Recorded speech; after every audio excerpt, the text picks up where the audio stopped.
وجعلنا من بين أيديهم سدا ومن خلفهم سدا فأغشيناهم فهم لا يبصرون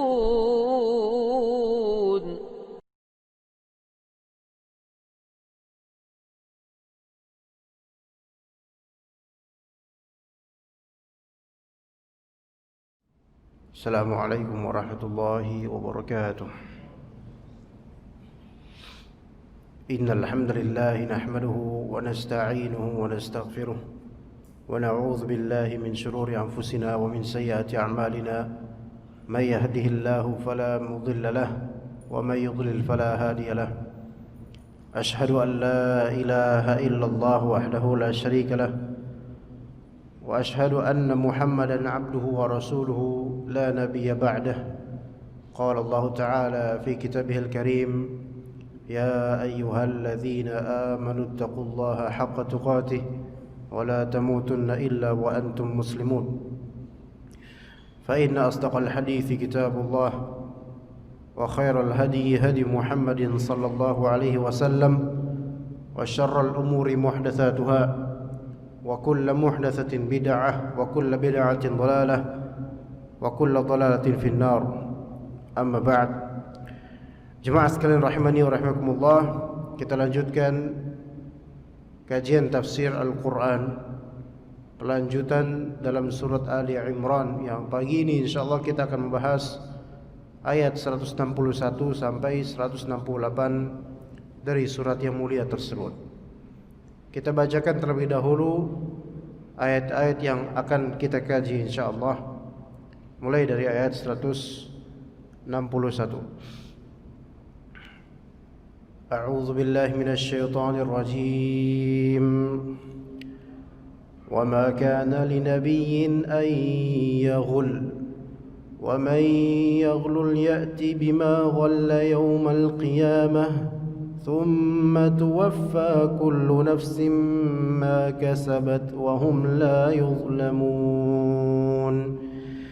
أفمن اتبع رضوان الله كمن باء بسخط من الله ومأواه جهنم وبئس المصير. هم درجات عند الله والله بصير بما يعملون. لقد من الله على المؤمنين إذ بعث فيهم رسولا من أنفسهم يتلو عليهم آياته ويزكيهم ويعلمهم الكتاب والحكمة وإن كانوا من قبل لفي ضلال مبين. أولما أصابتكم مصيبة قد أصبتم مثليها قلتم أنى هذا قل هو من عند أنفسكم إن الله على كل شيء قدير. وما أصابكم يوم التقى الجمعان فبإذن الله وليعلم المؤمنين وليعلم الذين نافقوا. وقيل لهم تعالوا قاتلوا في سبيل الله أو ادفعوا. قالوا لو نعلم قتالا لاتبعناكم هم للكفر يومئذ أقرب منهم للإيمان. يقولون بأفواههم ما ليس في قلوبهم والله أعلم بما يكتمون. الذين قالوا لإخوانهم وقعدوا لو أطاعونا ما قتلوا قل فادرءوا عن أنفسكم الموت إن كنتم صادقين. Allah Ta'ala berfirman, "Wa ma kana linabiyyin an yaghul." Dan tidaklah ada seorang nabi yang berkhianat. Ghalla yaghullu, dan masdarnya adalah ghulul atau ghal atau ghul. Itu artinya kalau bahasa kita nilep nilep harta rampasan perang. Jadi ketika berperang, kalau kita menang, kita akan mendapatkan beberapa karunia, di antaranya harta hasil rampasan perang, dan juga ada nanti tawanan. Wa ma kana linabiyyin ay yaghul. Tidak mungkin seorang nabi itu berkhianat dengan cara melakukan ghulul, yaitu mengambil diam-diam harta rampasan perang untuk properti pribadinya. Nabi ini pemimpin kaum mukminin yang maksum dari dosa besar, terjaga dari dosa besar. Pernyataan ini, wa makana lin nabiyyin ay yaghul, menunjukkan haramnya nilap duit tanpa hak. Ya, baik duit maupun barang berharga tanpa hak. Dan karena itu bukan haknya, maka segala macam sedekah, infak yang dari hal tersebut tidak sah. Ya, sebagaimana sabda Nabi sallallahu alaihi wasallam, "Innallaha thayyibun la yaqbalu illa thayyiba." Sesungguhnya Allah Ta'ala Maha baik dan tidak menerima kecuali yang baik-baik saja. Kemudian Nabi SAW juga bersabda, la salata bi ghairi tuhur, wa la sadaqata min ghulul. Tidak sah salat tanpa bersuci, dan tidak sah sedekah dari harta ghulul, yaitu harta khianat, harta nilep, harta korupsi.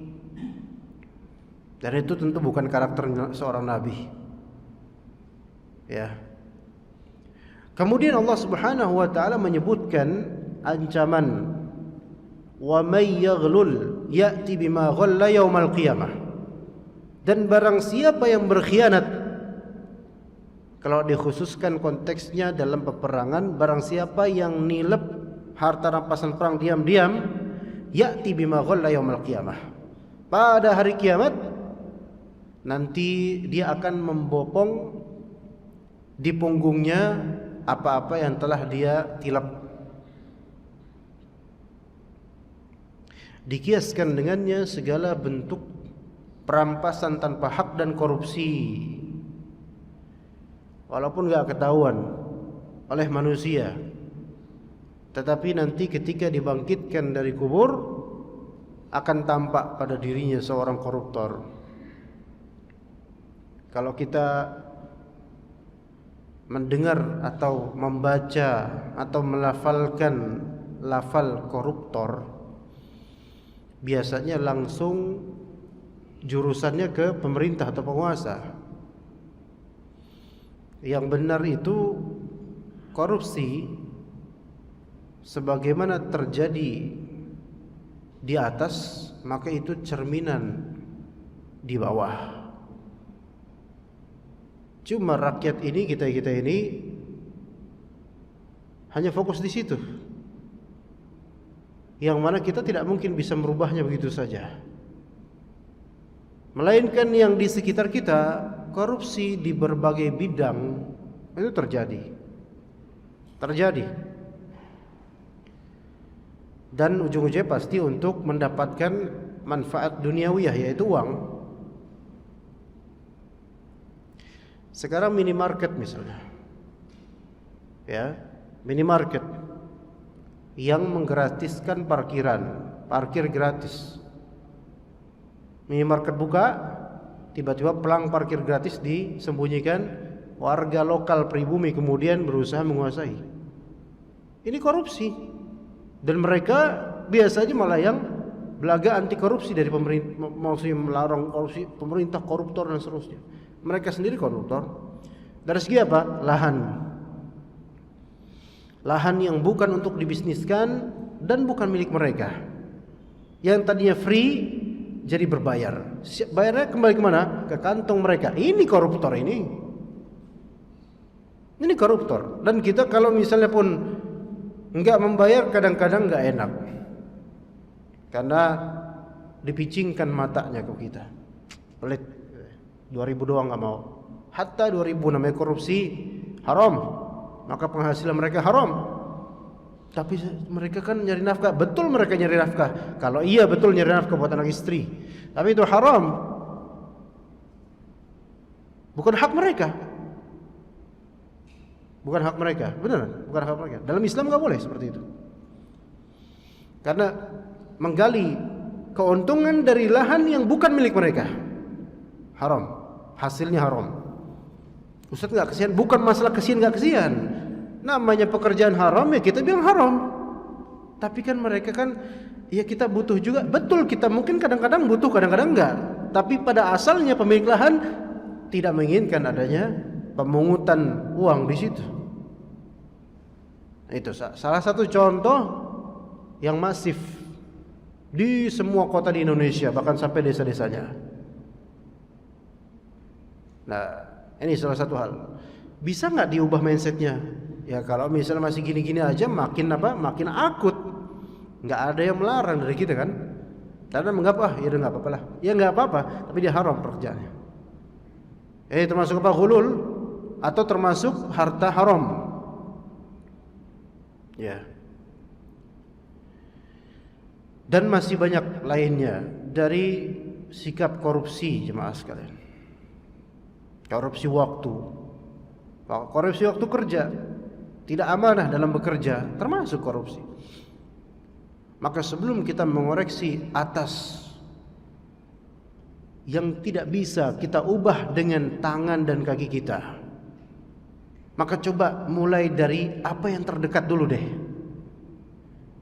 Diri kita dulu ternyata masih melakukannya. Ada lahan yang bukan lahan parkiran, bahkan itu jalanan publik, public place atau public street, dikorupsi oleh warga lokal. Ya, jadi jangan bilang oh Ustaz mentang-mentang datang. Enggak, saya orang Kalibata asli. Ini korupsi, bentuk korupsi jemaah sekalian. Dan kita walaupun punya ilmunya susah untuk nahi munkar dalam masalah ini, karena kadang-kadang apa? Bukan pakai ilmu, pakai otot. Atau pakai apa? Kami warga pribumi. Susah kalau udah alasan kayak gini. Ini korupsi yang udah mengakar di kita ini, di masyarakat kita. Iya, makanya gak maju-maju itu orang-orang seperti itu. Dan gak berkah hartanya. Antum gak akan melihat orang-orang yang korupsi seperti ini mereka sukses dalam masalah agama. Enggak. Bahkan kebanyakan mereka kumandang azan tetap ngopi. Jadi hidupnya menyembah kopi jangan-jangan. Pikiran kusut ngopi bro, bukan ngopi, zikir. Itu baru pikiran enggak kusut. Ini pikiran kusut ngopi. Sasetan lagi kopinya. Kebanyakan gula, ya. Kemudian jemaah sekalian, wa may yaghlul ya'ti bima ghalla yaumil qiyamah. Boleh jadi di dunia itu orang-orang membiarkan fulan dan fulan berbuat korupsi. Tapi di hari kiamat dia akan datang dengan harta hasil korupsinya. Tsumma tuwaffa kullu nafsin ma kasabat wa hum la yuzlamun. Kemudian setiap jiwa itu akan ditunaikan atas apa-apa yang telah dia lakukan di dunia. Dia di akhirat akan ditunaikan nanti balasannya. Wa hum la yuzlamun, dan mereka tidak dizalimi dengan itu oleh Allah Ta'ala. Enggak. Hal jazaa'ul ihsan ila ihsan. Yang berbuat baik jazanya adalah kebaikan. Faman ya'mal mithqala dzarratin khairan yarah. Yang melakukan suatu kebaikan walaupun kecil, dia akan melihat kebaikan tersebut di akhirat. Wa may ya'mal mithqala dzarratin syarran yarah. Yang melakukan keburukan walaupun kecil, dia akan melihat dampaknya di akhirat. Jadi semua itu akan ada jazanya, yaitu balasannya. Itu ayat pertama aja Mas. 161, 162.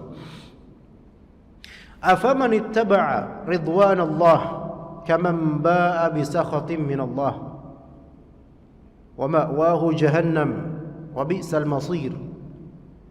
Maka apakah orang yang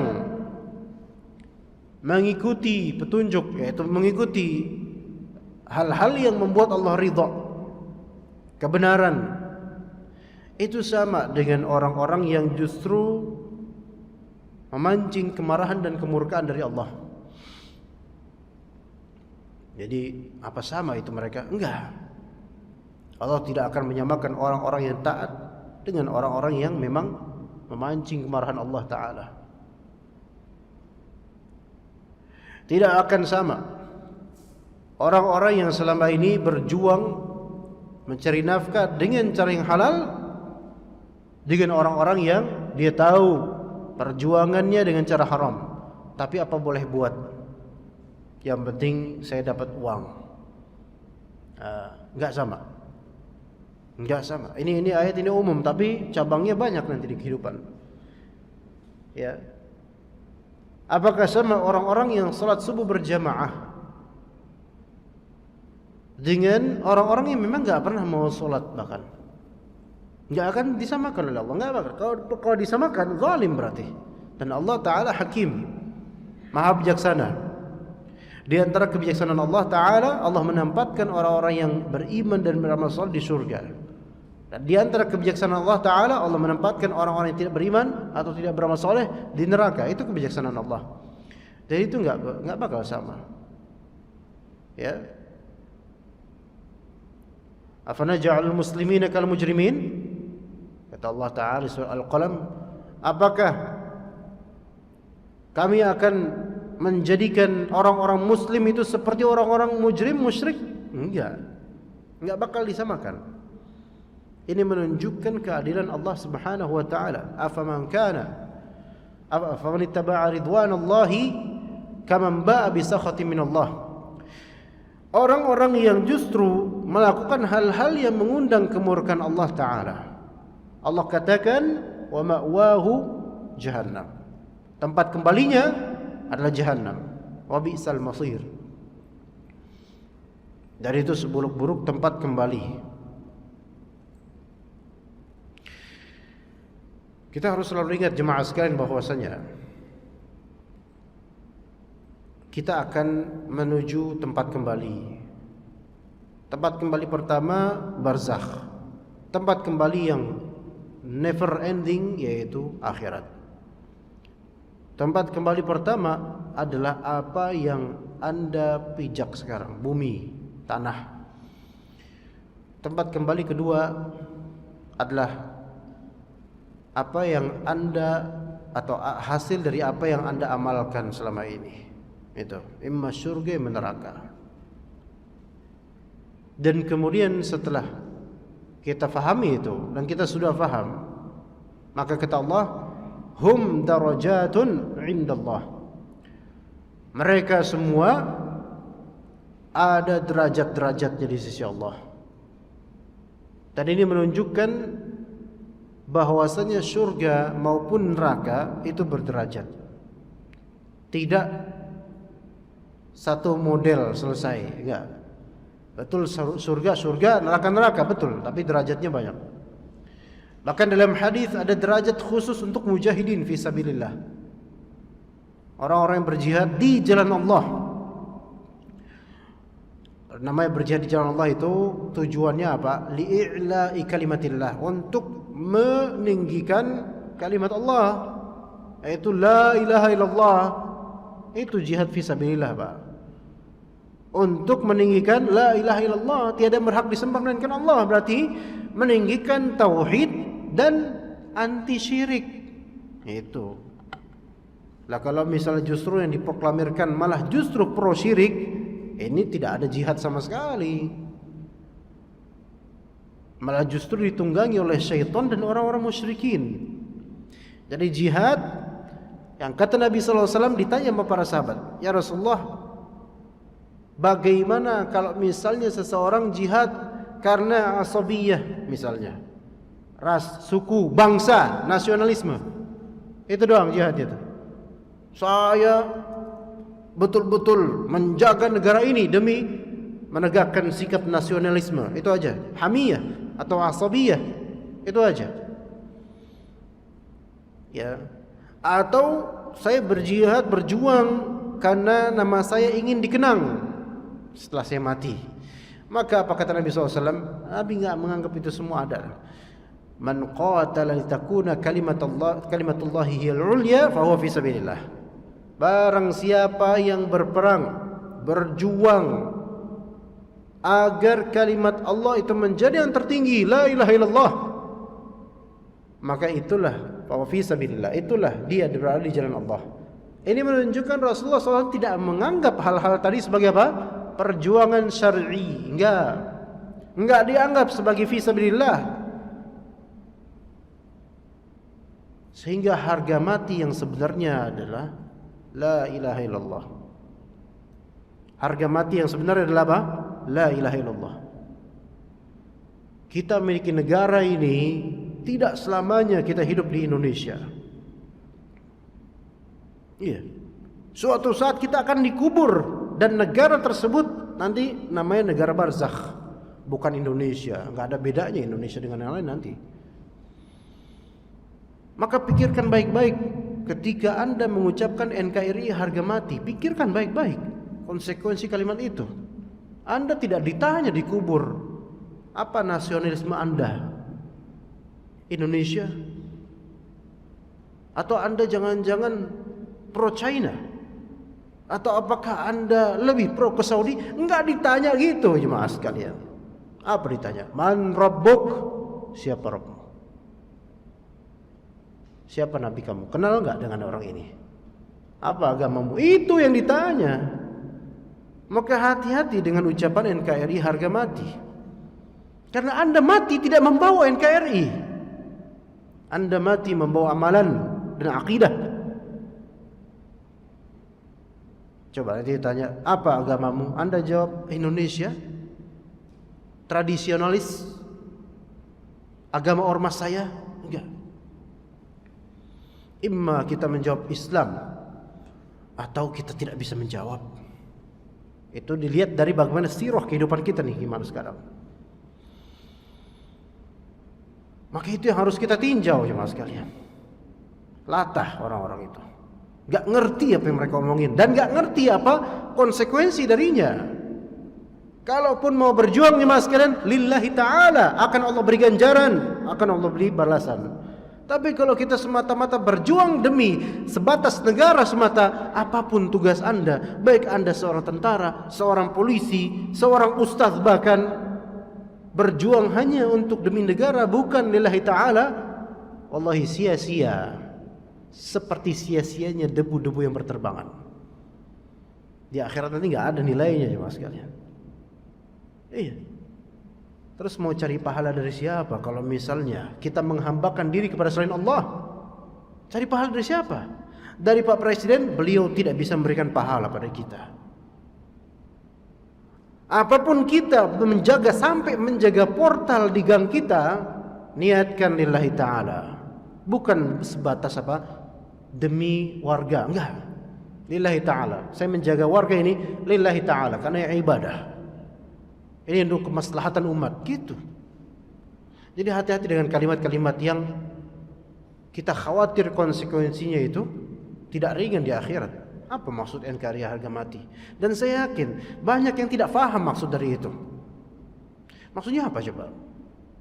Membela Indonesia sampai mati tetes darah terakhir kita, Anda yakin bakal seperti itu? Sementara setiap hari enak hidup Anda. Ya, yakin?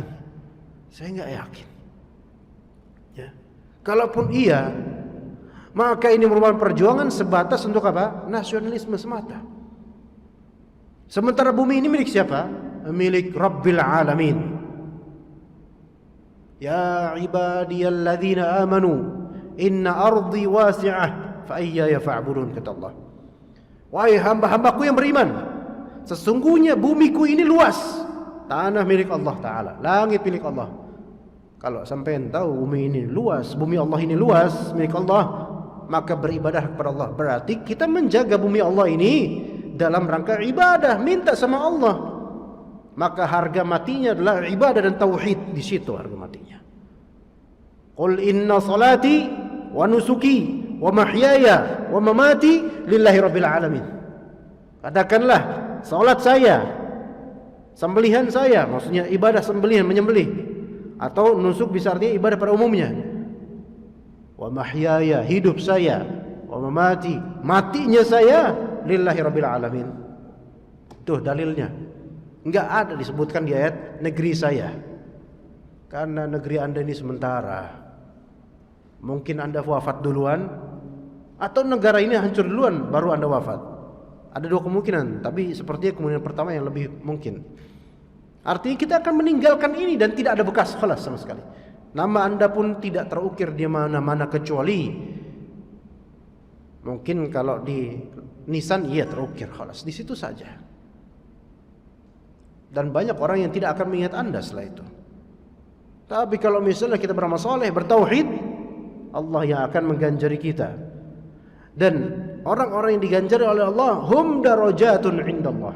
Dan tadi kembali ke jihad. Di Allah Ta'ala memiliki surga untuk mujahidin fi sabilillah 100 derajat. 100 derajat surgawi. Dan tiap antar 2 derajat, antara derajat satu dengan lainnya, masafahnya dan jaraknya itu ya ikhwan jemaah sekalian, adalah antara langit dan bumi. 100 derajat, 100 kali antara satu dengan lainnya dari 2 derajat. Itu masafahnya dan jaraknya, keluasan dan ketinggiannya seperti bumi dan langit. Dikaliin 100 saja Pak. Dan langit yang paling dekat sama kita jemaah sekalian adalah as-sama ad-dunya, langit dunia, langit paling dekat itu. Yang di sana ada planet-planet dan mungkin matahari, bulan dan seterusnya. Kalau sampean ke puncak gunung Indonesia yang gunungnya 4000-an mdpl dan semisalnya, sampean melihat banyak awan-awan ya di area puncak atau di tengah gunung. Ketahuilah itu belum sampai langit sama sekali. Padahal itu udah 4.000-an meter dari permukaan laut. Belum sampai langit. Dan surga Allah untuk mujahidin, satu fase atau satu derajat ke berikutnya itu seperti bumi dan langit, jauh sekali. Dan luas. Itu 100 derajat. Dan Allah menyediakan derajat lainnya untuk selain mujahidin fisabilillah. Berarti surga itu luas sekali jemaah sekalian. Hum darajatun indallah. Begitu pula dengan orang-orang yang masuk neraka memiliki derajat yang paling rendah derajat di neraka, kata Allah, innal munafiqina fid darkil asfali minan nar. Sesungguhnya orang-orang munafik itu berada di kerak yang paling dasar di neraka. Kita akan bicara nanti karakter orang munafik di ayat-ayat ini jemaah sekalian. Wallahu basirum bima ya'malun. Allah Ta'ala maha melihat terhadap apa yang mereka lakukan, orang-orang munafik lakukan atau orang-orang kafir lakukan. Yang terjadi belakangan-belakangan ini jemaah sekalian dari media di Perancis dan juga presiden yang semoga Allah Ta'ala laknat orang-orang yang menghina agama kita dan Nabi Muhammad sallallahu alaihi wasallam. Kemudian belakangan ini terjadi beberapa kali dari beberapa orang yang individunya kelihatannya muslim, mencederai syariat Allah dengan cara membuat film dan menistakan agama kita, dan juga beberapa kelakuan dari orang-orang yang memang membenci sunnahnya Nabi kita alaihi salatu wassalam. Imma itu adalah orang-orang yang jahil tentang syariat, atau imma mereka adalah orang yang berilmu dan mereka munafik. Jangan pernah kita sangsikan bahwasanya Allah Ta'ala melihat apa yang mereka lakukan. Iya, Allah tahu Karena Allah yang mentakdirkan ini semua. Nah, oke. Itu selesai dulu dari situ. Ayat berikutnya, laqad mannallahu 'alal mu'minin. Allah Ta'ala telah memberikan karunia kepada orang-orang mukminin. Apa karunia itu? Idz ba'atsa fihim rasulan min anfusihim. Yaitu Allah telah ba'atsa, mengutus fihim, di tengah-tengah mukminin, di tengah-tengah kita, di tengah-tengah orang-orang ketika itu, yaitu para sahabat, di kalangan Quraisy ketika itu, di tengah-tengah mereka Allah utus rasulah, seorang rasul, min anfusihim, dari diri mereka juga, yaitu dari bangsa mereka. Jadi ini kenikmatan jemaah sekalian. Pengutusan Rasul, dan Allah Ta'ala pilih Rasul ini sebagai orang Arab, ini kenikmatan. Ya, ini kenikmatan. Dalil ini menunjukkan kita akan pentingnya pemilihan Allah terhadap suku Arab untuk keislaman orang-orang di dunia ini. Makanya kita tidak menganut paham kenusantaraan dalam Islam atau ketidak nusantaraan. Islam adalah Islam. Ahlus sunnah adalah ahlus sunnah. Al-jamaah adalah mengikuti Rasulullah SAW. Kita enggak menganut paham parsialisme dalam Islam antar ras dan suku. Ya, semua sama, syariatnya sama. Kecuali kalau Anda jin, baru mungkin ada perbedaan. Saya nggak tahu gimana kalau jin, ya. Jin ini ada ininya, Pak, ada itu singkatan, Pak. Ya. Singkatan apa, Ustaz? Cari sendiri di internet, ya. Nah, Islamnya Nabi Muhammad SAW, kita harus sesuai dengan beliau. Bukan dengan alasan karena beliau semata-mata Arab, bukan. Karena Allah menyuruh kita untuk ikut beliau. Ya, sekarang kan pengen didobrak itu. Sebenarnya musuh Islam itu selalu pengen dobrak dari semua alinea, semua sisi. Di antaranya ini, Islam. Itu kan Islam versi mereka, versi Arab. Kita punya Islam versi kita, versi bumi pertiwi. Nama bumi pertiwi aja ini gitu dipermasalahkan. Pertiwi itu siapa? Pertiwi itu loh. Ya. Kita punya versi Nusantara. Nah, kita ikutin lah. Itulah kebijaksanaan, ya kan? Kita ikuti versi kita. Apa Islam versi kita?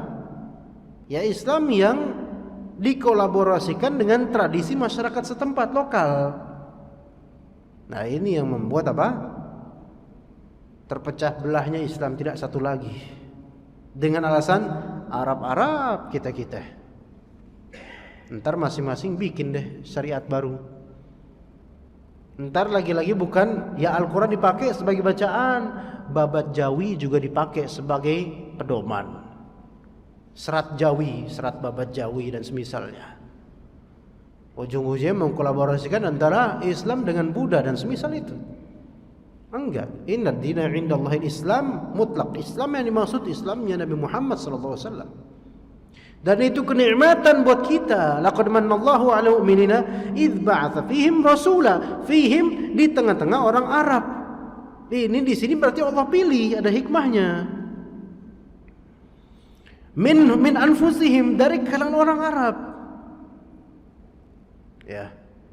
Makanya kalau kita belajar agama itu dari bahasa Arab. Ya bolehlah terjemahan bagi yang nggak bisa bahasa Arab. Tapi nggak boleh dia jadi ustadz, karena seorang ustadz dai itu harus bisa dia berbahasa Arab untuk memahami agama ini. Membaca Al-Quran bahasa Arab, Al-Fatihah jadi imam, Allahu Akbar nggak bisa diganti dengan bahasa Indonesia. Enggak, saya pengen pakai bahasa Nusantara. Allah simpaning gede, nggak sah. Ya. Kemudian segala puji bagi Allah, Tuhan semesta alam, yang maha pengasih lagi maha pemurah. Dikeperukin Pak, walaupun sama-sama Nusantara itu. Ayo coba alasan Nusantaranya gimana? Iya. Karena ini semua adalah pengikisan terhadap akidah dan manhaj Islam, jemaah sekalian. Jangan mau, apalagi anak-anak kita nanti bagaimana, doakan supaya tidak seperti itu. Kenikmatan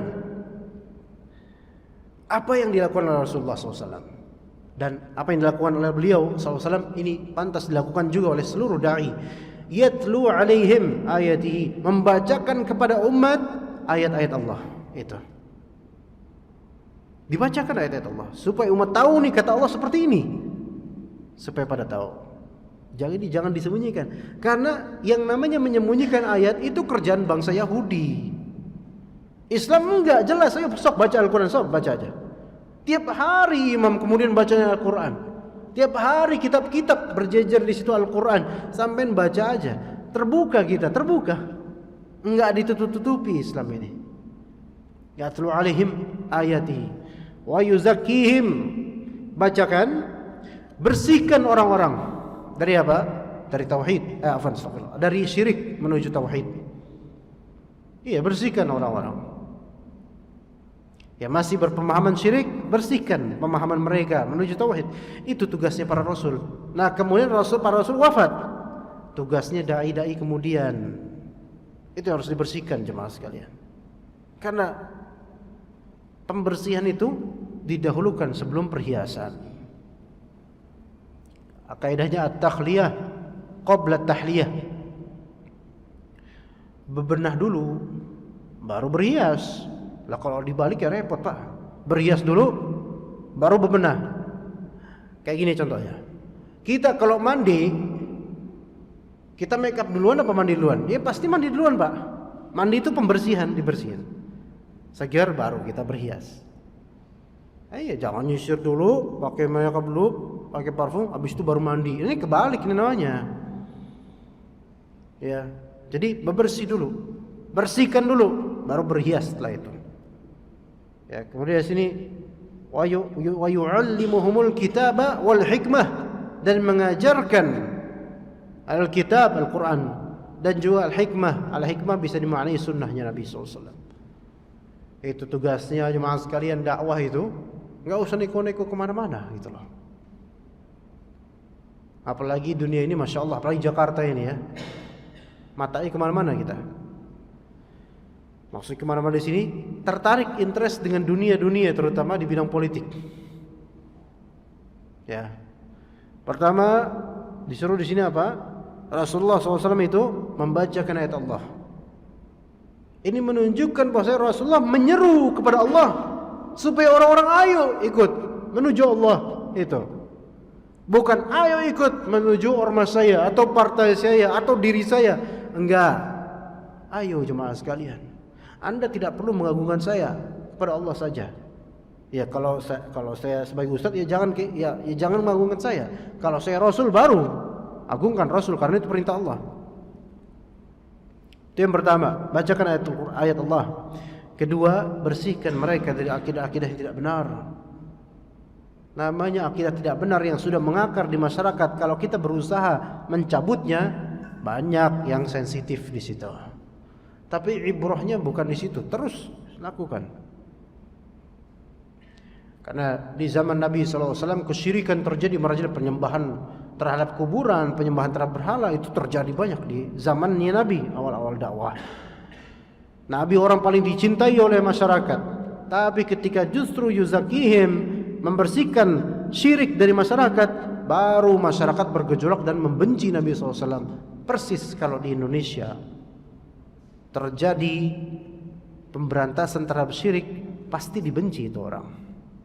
Persis. Jadi ini sudah sesuatu yang berulang. Wa yu'allimuhumul kitab wal hikmah wa in kanu min qablu la fi dhalalin mubin. Meskipun mereka pada asalnya dulunya berada dalam kesesatan yang nyata.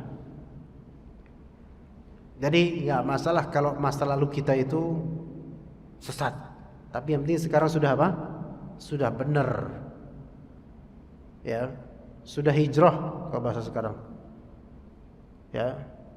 Hijrah dalam makna tark, yaitu meninggalkan akidah atau maksiat lama. Yang namanya hijrah harus ikut tadi itu.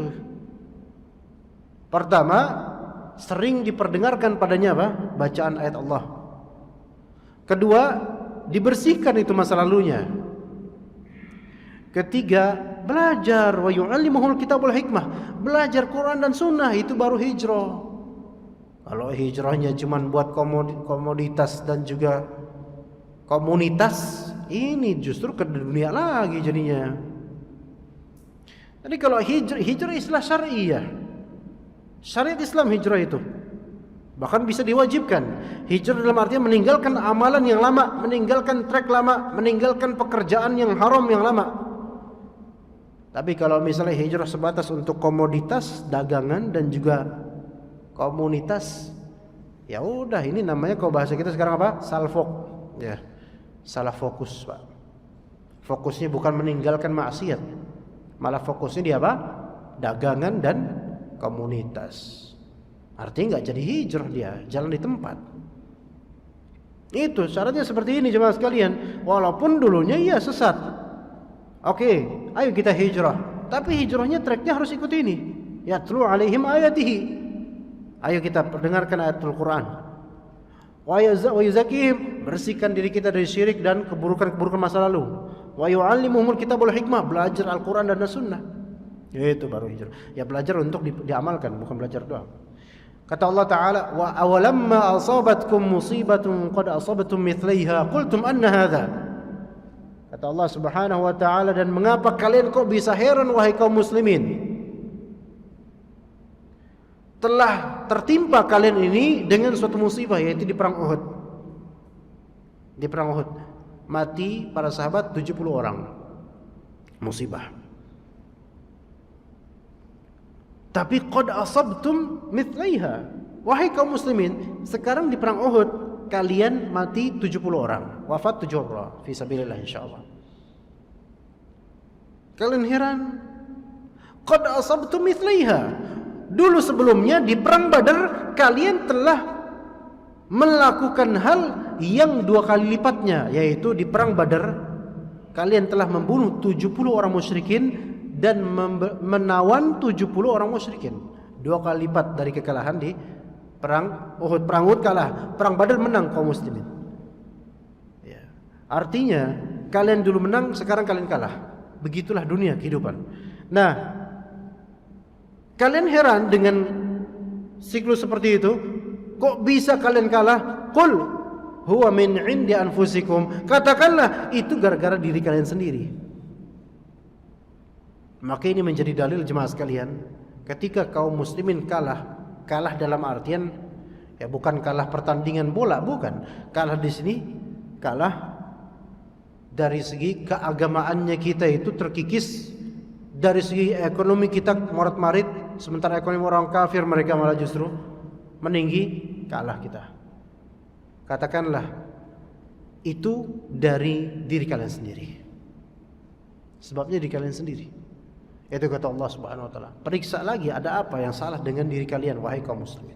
Dan memang pelajaran perang Uhud luar biasa. Apa kesalahan basicnya? Kesalahan dasarnya, dan itu paling utama adalah tidak mengikuti arahan Nabi SAW, terutama pasukan pemanah yang ada di Bukit Humad. Ya. Gitu. Di Bukit Humad. Di situ pasukan pemanah sudah tergiur dengan ghanimah dan harta rampasan perang. Akhirnya mereka meninggalkan basis itu. Akhirnya Khalid bin Al-Walid punya strategi yang membuat kaum muslimin kalah. Karena apa? Tidak mengikuti perintahnya Rasulullah SAW. Nah, ini kita sekarang ini gimana jemaah sekalian? Ada kasus ini, kita enggak melihat dari apa? Bagaimana qala Allah qala Rasul. Kita lihat dari UUD dulu. Gitu kan kita kan? Ada masalah ini, rumah tangga, masalah ini, kita enggak nyari qala Allah qala Rasul dulu, enggak. Kita cari qala tetangga. Ya. Berarti kita mengunggulkan selain Allah daripada Allah Ta'ala. Itu penyebab kekalahan kita jemaah sekalian. Innallaha ala kulli syai'in qadir. Sesungguhnya Allah Ta'ala Maha kuasa atas segala sesuatu. Bisa aja Allah Ta'ala mengalahkan kaum muslimin saat itu. Ya bisa terjadi memang. Maka wahai kaum muslimin, ingat Allah Ta'ala Maha kuasa. Ini semua di bawah kekuasaan Allah. Wa ma asabakum yawmal taqal jam'ani fa bi idznillah wa liya'lamal mu'minin. Dan ada hikmahnya dari kekalahan kaum muslimin di perang Uhud. Apa yang menimpa kalian wahai kaum muslimin yaumal taqal jam'an, di hari peperangan tersebut ketika dua pasukan itu bertemu, itu semua yang terjadi fa bi idznillah, sesuai dengan izin Allah. Ya, yaitu izin kauni. Izin secara kesemestaan terjadi begitu saja. Kata Allah yang menjadikan itu terjadi. Tujuannya apa? Pertama, waliya'lamal mu'minin, agar terketahui orang-orang yang betul-betul beriman. Karena orang yang betul-betul beriman, kalah atau menang, tetap teguh dia imannya. Kemudian yang berikutnya, waliya'lamal ladzina nafaqu, dan agar terketahui orang-orang yang munafik. Nah, orang munafik itu baru ketahuan kita apa? Ketika kaum muslimin lagi murid-murid, orang munafiknya ketahuan nih. Mereka menjilat ke siapa? Sekarang keadaan kaum muslimin yang semoga Allah perbaiki ya seperti ini, jemaah sekalian. Nah, sebagian gelintir dari orang-orang yang berlabel Islam itu tidak henti-hentinya melecehkan syariat Allah dan mengotak-atik agama kita. Enggak henti-henti mereka. Dilakukan penistaan agama, pelecehan syariat Allah dan seterusnya. Karena merasa orang muslim ini mah kita tes the water aja lah. Kita tes air ya. Kira-kira kalau kita cemplungkan ini seberapa goyang sih gitu kan. Gitu aja terus. Itu perbuatan orang munafik seperti itu jemaah sekalian. Ya, ketika kaum muslimin mengalami kemunduran, di situ terketahui siapa yang teguh dengan Islamnya dan siapa yang dia menjilat kepada orang-orang kafir. Waliya'lamal ladzina nafaqu. Wa qila lahum, di perang Badar dikatakan pada mereka, pada orang munafik, ta'alu, ayo kemari. Ini ketika udah mau kalah nih kaum mukminin ini, udah terpojok nih. Orang-orang munafik itu mulai apa? Mundur mereka. Cabut. Apalagi Abdullah bin Ubay bin Salul. Cabut. Dipanggil sama teman-temannya dari kaum mukminin. Ta'alu, mau kemana kalian? Sini. Qatilu fi sabilillah. Ayo berperang di jalan Allah, jangan pergi. Ini kita lagi butuh pasukan tambahan. Qatilu fi sabilillah. Artinya berjihadlah kalian, berjuanglah kalian di jalan Allah, bukan karena apa? Di jalan Allah, mati di jalan Allah, hidup di jalan Allah. Oke lah, kalaupun kalian tidak mau berjuang di jalan Allah, minimal awidfa'u, atau ayolah bela ini agama gitu loh. Idfa'u, pertahankan ini agama ini, pertahankan pasukan ini. Kalau nggak bisa menyerang, yuk kita bertahan aja lah, penting yuk. Gitu loh. Apa kata mereka? Qalu law na'lamu qitalan lattaba'nakum. Mereka kemudian punya alasan. Kata orang munafik, aduh, coba kalau misalnya kita tahu gimana cara berperang, kami pasti bakal ikut kalian wahai orang-orang mukminin. Artinya mereka punya alasan. Kami enggak tahu ya gimana cara berperang gitu. Hum lil kufri yawma idzin aqrabu minhum lil iman. Mereka orang munafik ketika itu lebih dekat kepada kekufuran pada hari itu dibandingkan dengan keimanan. Yaquluna bi afwahihim ma laysa fi qulubihim. Mereka mengucapkan kalimat di mulut mereka tidak seperti apa yang sebetulnya di hati mereka. Itu karakter orang-orang munafik. Mereka mengatakan kami melakukan ini karena kami cinta terhadap Nabi SAW. Tapi pada hakikatnya kami melakukan ini karena kami ingin dapat banyak duit. ingin dapat banyak follower, popularitas tinggi, ratingnya naik. Ini yaquluna bi afwahihim ma laysa fi qulubihim. Itu yang sekarang-sekarang banyak kayak gitu. Ya semoga kita tidak termasuk seperti itu. Namun Allah wallahu a'lamu bima yaktumun. Allah paling mengetahui terhadap apa yang mereka sembunyikan di hati mereka. Jadi ketika orang munafik melihat kaum mukmin ini lagi tidak berdaya, udah mereka menjilat kepada orang-orang kafir. Tapi ketika mereka melihat kaum mukminin itu berjaya dan tinggi harkat dan martabatnya, bersatu, tiba-tiba mereka ikut barisan. Itu kayak gitu kerjaannya. Allah Subhanahu wa taala sudah berulang-ulang menyebutkan karakter mereka seperti itu. Wala in jaa nasrum min rabbika la yaquluna inna kunna ma'akum. Kalau misalnya ada kemenangan dari Rabbmu kepada kamu wahai Muhammad dan kaummu, jadi kaum muslimin lagi menang nih, orang munafik cuk-cuk datang, inna ma'akum, we are with you. Iya, gitu. Gitu, itu seperti itu. Tapi kata Allah Ta'ala, awalaysa Allahu bi'a'lama bima fi suduril alamin. Bukankah Allah Ta'ala paling mengetahui tentang dada-dada alam semesta ini, yaitu apa-apa yang tersembunyi di alam semestanya. Allah tahu. Siapa-siapa yang bercokol di Islam tapi hati mangkal sama syariat Islam, Allah tahu itu. Ya. Yang sekarang ini juga banyak yang mangkal dengan apa? Di antara saya cadar. Sampai ada yang bikin film tuh. Cadarnya dibuka, Masya Allah. Ya, kemarin-kemarin pun ada seorang diustazkan tapi bercanda katanya dengan ada salah satu akhwat yang bercadar, dibuka cadarnya di depan pendeta katanya. Ya. Anda nggak tahu masuk berita resmi nasional atau nggak tahu deh itu. Tapi kayak gitu tuh kelakuan.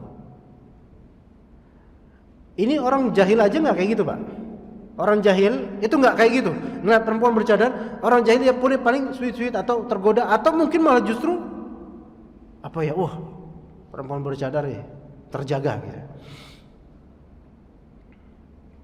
Iya, bahkan saya di Kalibata Mall itu ada pijit di sana, pijit apa orang Sunda yang pijitnya, enak pijitannya Masya Allah.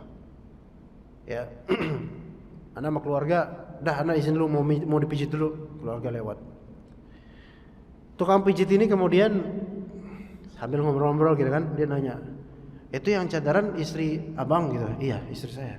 Wah, Masya Allah, dia masih bujang. Saya tuh pengen banget ya bang, ya manggil saya abang karena nggak tahu saya ngisi Kalibata City, dia nggak tahu. Saya pengen banget bang punya istri bercadar, kayaknya tuh kelihatan adem banget di hati saya. Tuh Masya Allah. Itu yang apa, mungkin sholatnya masih bolong-bolong tuh kayak gitu ngomongnya. Lah ini ada orang yang katanya ngaji kitab kuning, katanya belajar, bahkan katanya ngajarin agama, tapi malah memprovokasi umat untuk membenci salah satu syariat yang Allah Ta'ala syariatkan dan Rasulnya. Dan bahkan dalam mazhab Syafi'i bisa diwajibkan itu cadar. Dan lucunya mereka ini melabeli diri mereka juga dengan apa? Mazhab tersebut. Tapi membenci itu, bahkan sampai bikin film. Itu sama sekali itu tidak mewakili ormas apapun itu, insyaallah. Walaupun pakai nama ormas. Tapi itu apa? Terjadi seperti itu. Masa perempuan kemudian cadar dibuka, kemudian ditancapkan bendera apa? Nasional kita nih. Ini yang tadi dari awal saya sudah singkap tadi. Kita itu nggak ditanya negara kita mana dikubur nanti. Agama kita, identitas kita di situ. Di dunia identitas kita ya agama, kemudian negara. Nationality-nya apa? Indonesia. Taib. Tapi di alam kubur nanti dan di akhirat nanti enggak ditanya nationality kita apa. Kenapa kamu jadi orang Indonesia? Kenapa enggak jadi orang Zimbabwe gitu? Enggak ditanya gitu, dan kita enggak menyesal. Kenapa ya saya dilahirkan jadi orang Indonesia? Enggak nyesal di situ. Penyesalan itu adalah kenapa saya kok anti syariat Allah? Kenapa saya malah benci dengan cadar yang memang itu ada syariatnya? Begitu. Jadi penggerogotan ini justru dari inside, dari internal kita ini, dari orang-orang Islam sendiri, atau bahkan dari cendekiawannya sebagiannya. Ini yang perlu dikoreksi jemaah sekalian. Wallahu a'lamu bima yaktumun. Allah Maha mengetahui apa yang mereka sembunyikan itu. Ada apa sebenarnya dari mereka? Ada proyek apa gitu loh. Allah tahu. Ya, kita belum bisa menerawang, tapi Allah tahu. Nah, alladzina qalu li ikhwanihim wa qa'adu law ata'una ma qutilu. Mereka itu adalah orang yang berkata kepada saudara-saudara mereka, dan mereka tidak turut pergi berperang. Giliran melawan orang-orang yang kafir kepada Allah dan melawan Islam, mereka enggak mau ngelawan. Malah justru kadang-kadang jagain gereja.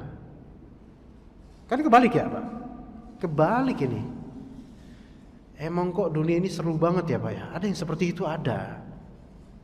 Jagain gereja number one, dengan alasan toleransi, ketololan. Ya. Tapi giliran syariat Allah Ta'ala dinistakan, malah justru entah diam, entah membela si penista. Ini sebenarnya hidupnya mau apa sih sebenarnya gitu loh. Ya. Kayak gini modelnya nih. Berkata kepada saudara mereka dan kemudian enggak mau ikut berperang melawan orang-orang yang kufur kepada Allah Ta'ala. Kemudian mereka berkata, "Lau ata'una ma qutilu." Itu seandainya 70 orang di perang Uhud, seandainya mereka ikut kita kabur, ngacir, tentu mereka enggak bakal terbunuh. Jadi orang yang mati terbunuh di fisabilillah diejek oleh orang-orang munafik. Padahal mati terbunuh fisabilillah itu adalah dambaan para sahabat. Ini dambaan para sahabat. Ini enggak termasuk yang membunuh diri ya, itu enggak benar. Enggak terbunuh fisabilillah, benar-benar jihad fisabilillah. Bukan buat-buatan seperti itu. Kayak waktu di kampung Melayu itu kan pernah terjadi itu. Enggak, bukannya seperti itu. Itu terorisme itu. Nah, kemudian katakanlah wahai Nabi Muhammad alaihi salatu wasallam. Katakanlah kepada mereka, fadra'u an anfusikumul mauta in kuntum shadiqin. Cegahlah kematian itu dari dirimu jika kalian adalah orang-orang yang benar.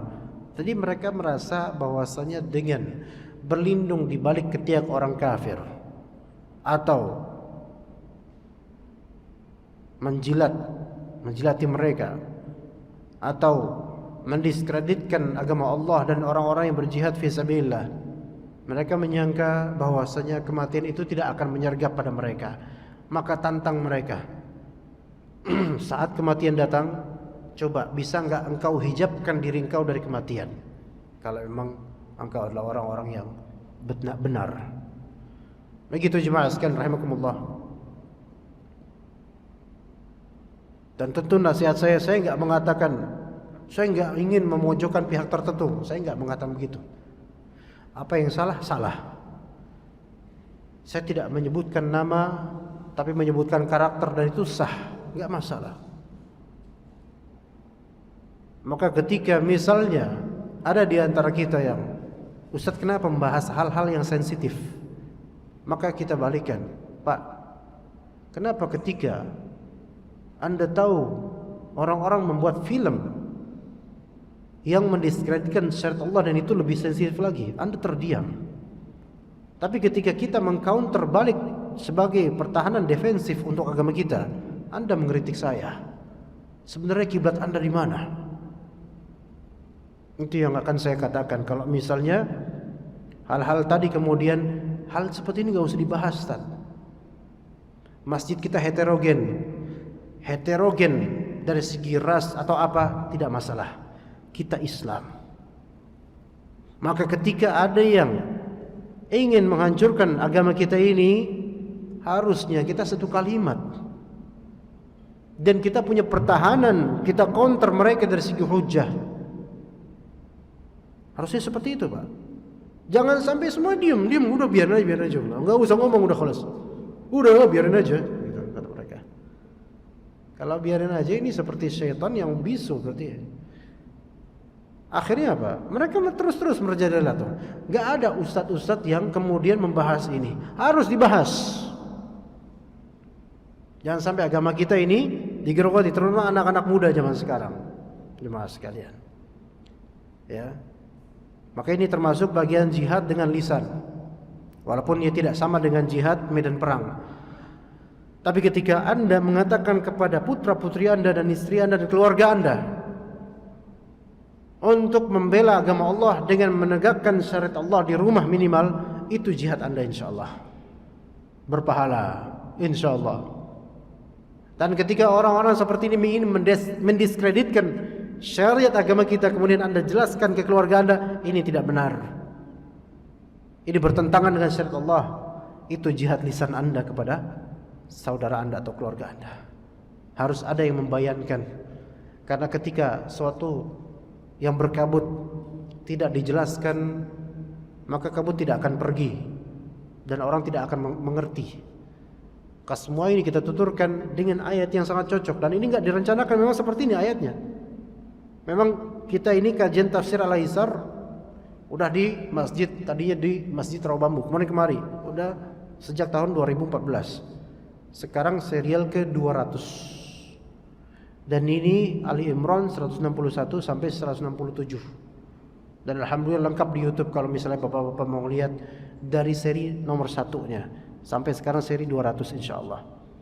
Artinya ayat-ayat ini bukan saya pilih sekarang tema kita ini, enggak, emang udah pas dan Allah cocokkan dan kita cocokkan dengan kejadian-kejadian keseharian. Begitu jemaah sekalian. Fa'tabiru ya ulil absar. Saya memohon kepada Allah Subhanahu wa taala agar Allah taala melapangkan hati-hati kita untuk Islam dan syariat Allah dan kebenaran, dan menjadikan syubhat yang selama ini menyekat di kalbu kita Allah taala singkirkan, sehingga kebenaran itu terlihat seperti kebenaran pada utuhnya dan kita direzekikan untuk mengikutinya, dan kesesatan diperlihatkan oleh Allah sebagaimana kesesatan pada utuhnya dan kita direzekikan untuk menjauhi kesesatan tersebut. Wassallallahu ala nabiyina Muhammad wa ala alihi wa sahbihi ajma'in. Subhanakallahumma bihamdika asyhadu an la ilaha illa anta astaghfiruka wa atubu ilaik. Wassalamu alaikum warahmatullahi wabarakatuh.